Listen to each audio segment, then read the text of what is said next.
Hi comrades, scenthound here. Today we'll be talking about the famous legendary Sauvage line by Dior. Today we'll be talking about the Eau de Parfum actually. You see, Dior makes some effort to stand above the others, the other designers I mean, just like Chanel. So if you look at the bag, it's such an interesting material, right? It's got a nice surface irregularities, right, compared to many other shopping bags that you might get. So it shows they put care into every single thing they make. Right now, this we go for the box. Okay, you can see the CD seal on top, and then here's the price. Okay, that's about 374. So in US dollars, that's about what, about 90, thereabouts, 90 US dollars for a 60 milliliter bottle, right? This is a 60 milliliter bottle. This is not the big size one. All right, so I'll be unboxing it, and then we'll have a short discussion on this perfume and what's the judgment on it. All right. Okay, now let's look at the box and the bottle. You see again the packaging, they've done a very smart and sophisticated. It's not like some brands with very extremely fancy designs, all I mean, I do have my days when I enjoy it. You have people making gold bars, high heels, dumbbells, trophies, all kinds of bottles, right, to sort of make their products stand out, robots and whatnot. I'm not for or against, as I said. I'm in a fun playful mood. I might sort of like see the fun in that, but ultimately, if you talk about class, if you talk about sophistication, if you talk about aspiring to be something, then you want something that is more of a timeless fashion, right? Something more grounded, solid. And you can see this bottle is, you can see it's a proper nice smart looking bottle. No fancy things here, right? And there's also quality in the sense that the cap is magnetic, that also lends an aura of quality to it. And then you see even the box. Can you see that creature, the insect there? I'm not sure, is this a moth or is this a bee? Okay, you guys can give your comments. Maybe it's a bee, I guess. All right. And what's the significance of it to Dior? Maybe some of you can enlighten me on that. All right, so that's there. But anyway, it's kind of a cool touch, subtle and nice. Okay. All right. So otherwise, what else do we have here? Okay, this is just some of the usual 60 ml bottle, all the chemical names for those who are into organic chemistry. I can see the usual suspect of coumarin being there, and then a lot of other things.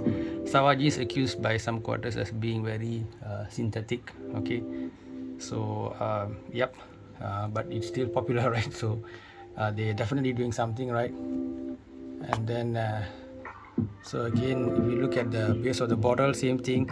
It talks about it being a Eau de Parfum, 60 milliliters, in ounces and all that, and then made in France, Parfum, Christian Dior. All right. So there you go, guys. A full, look at the bottle, and then if you talk about the cap, it's not easy. You can lift it up because it's really magnetic.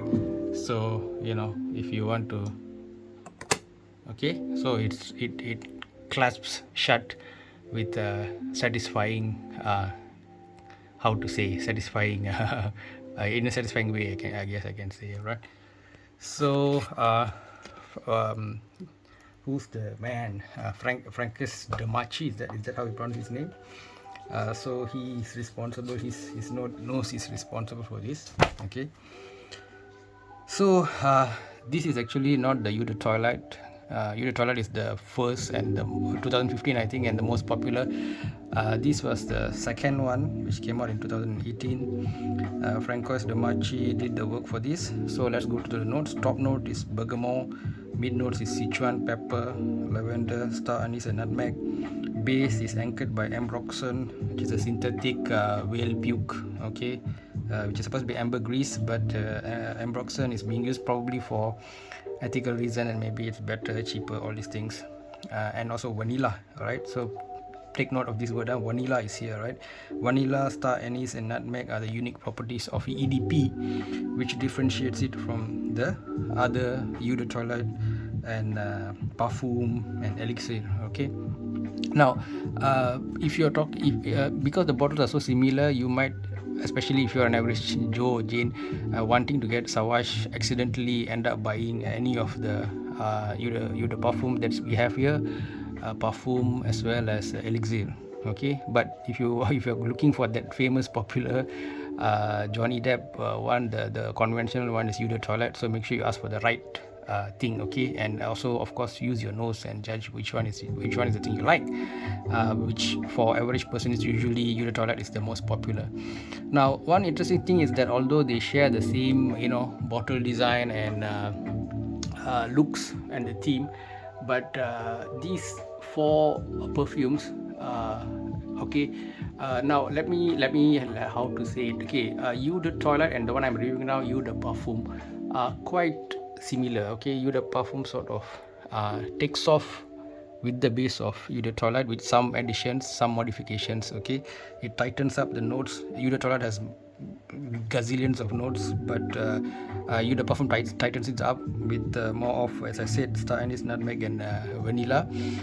Whereas parfum and elixir, they are going on a tangent. I think Francois Demachi wanted to really experiment, maybe put in some stuff that he really loves, but he knows that using a Sauvage will help maybe his own pet medley of notes to become bestsellers.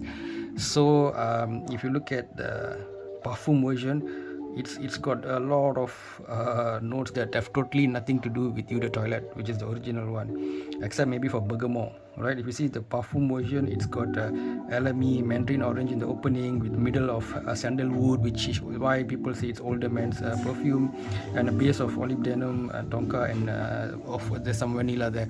But it's very, very different from the original eau de toilette. If you look at the original eau de toilette, it's got bergamot and pepper, top, mid of pink pepper, vetiver, geranium, elemi, patchouli, and a base of ambroxan. So the ambroxan is the one that really makes people call it the shower gel perfume, cedar and labdanum. All right, so this is eau de toilette, and eau de parfum, as I mentioned, sort of slowly moves away from it by adding some of these star anise, nutmeg, and vanilla to it, but it's still having the anchor of ambroxan at the bottom base, and also the top it has a bergamot still maintained.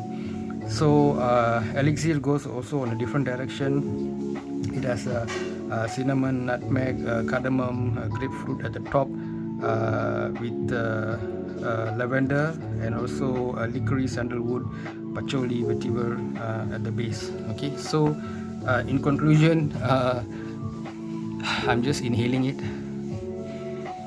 Yeah, so I think this is when I smelled it at the shop, I felt a bit too light and airy. The eau de toilette too fluffy, light, maybe too teenagey perhaps, and this had some weight, maybe due to the vanilla, nutmeg, whereas the parfum was a bit too strong. I thought it's I don't know, I felt like it had some kind of when I smelled it, some kind of a strong incense or something, but I think probably it's the heavy sandalwood used there that gave it that strong, I wouldn't say pungent, but musky in my nose, not musky, a kind of strong smell, let us say, right? It definitely felt strong. So I have to admit that as you smell each of it, from eau de toilette, eau de parfum, parfum to elixir, the kind of attack on your nose, the feeling of weight on your nose goes up. So they sort of nowadays, nobody bothers with the if you think that Eau de Toilette, Eau de perfume supposedly have same 100% ingredients, just they go up on the percentage in terms of it's the perfume concentration versus the alcohol content. I think you are terribly wrong, because I think at least in this school of thought, they've just followed which feels stronger to the nose. So you go by the strength feeling, Eau de Toilette being the most fresh and light smelling of the lot, with things getting gradually heavier with Eau de Parfum, Elixir. Okay, they go by your nose, not by the objective percentage of ingredients versus alcohol and so on. So with that being said, what is my verdict on this? Is actually my initial impression, guys, and it's a pleasant scent, not horrible. I'm not terribly attracted to it. In retrospect, I think I might have preferred Eau de Toilette because it feels more cheerful and light and fun. But at the time that I went, I didn't have the size that they didn't have the size that I wanted. So this one had the size and it smelled still decently okay. So I went for this. As I said, the price that I got is about 90 to 95 US dollars for a 60 ml bottle. Maybe later on I will go around and get a Eau de Toilette to really wear it and compare. So I'll be testing it out in the field for a couple of days. We'll see how people react to it. And I think it's already I think I don't even need to bother to do that. I mean, the verdict is out, right? People love these, and it's been done to death. Everybody uses it, so it's going to be kind of like stating the obvious. But it's okay, it's fine. Let me just wear it and see. Some people might have different notes coming out based on your skin chemistry and all that. So my personal verdict on it, if it was just any other name or random brand, I just got it to smell, I would say that there is a bit of Dylan Blue Versace vibe to these, and I agree with the term that the shower jelly thing and all that. But maybe the magic happens when it sort of mixes with your skin, and when you walk around, that smell, the quality of the smell, right? Don't compare the citrus in your floor cleaning products and the ambroxan in your shower gel with these, right? These are all high concentration, higher quality ones. So the effect it produces on people is definitely different. So let me field test this and see. I think whether most likely over time I will get the Eau de Toilette Sauvage to see how it performs. So basically, whatever my verdict on it, my personal verdict on it, probably about 2.5 to 3 out of 5, because it's not a bad, it's not great, it is okay. For UDP, I feel it's okay. Maybe Eau de Toilette would be a bit better verdict from me. This is my personal mark, but I think the public mark is usually about 4 out of 5, all right? Maybe Eau de Toilette would be 4.5 out of 5 for the public, or for girls, I guess. So is there anything else I want to say about this? I would say, I mean, Christian Dior is always known to be a reputable brand, a brand that makes effort to keep its products exclusive, and very innovative brand, especially their older perfumes, like especially Fahrenheit is such a cool, such a innovative, such a legendary. We all guys love it, man. Okay, not all, okay, I'm being this one, maybe about 70-80% guys love it. And it's like a famous star who acted in what do you call it, what kind of movies, artistic movies, and all, eventually so-called selling out, becoming popular. So they've come to this. It's not a bad thing, you maybe you start in art house movies and then you become a popular Hollywood superstar. It's not wrong by itself, but it's just that it's how to say, maybe purists will scoff at it, right? But the public will enjoy it. So I think as a popular fragrance, people's fragrance, Sauvage succeeded. But whether the fragrance addicts will say the same, I'm not sure. But maybe they can get the elixir, right? Okay. So with that, I end my initial impression of Dior Sauvage Eau de Parfum. Give me your comments, guys. What do you think about it? Not just as a like what everybody says, I wore these, the girl said I like it, but try to look at it, try to give me feedback based on a bigger picture. How does this perfume stand based on the past heritage of Dior, and how will this influence future lines of perfumes to come. Of course, we all know that Blue de Chanel was a kind of an inspiration for this as well, but still, this also played a big role in making the blue wave of perfumes, and maybe future perfumes will also inevitably, have various kind of shades of influence that this created. Okay, with that, I say goodbye to you. Take care. Bye bye.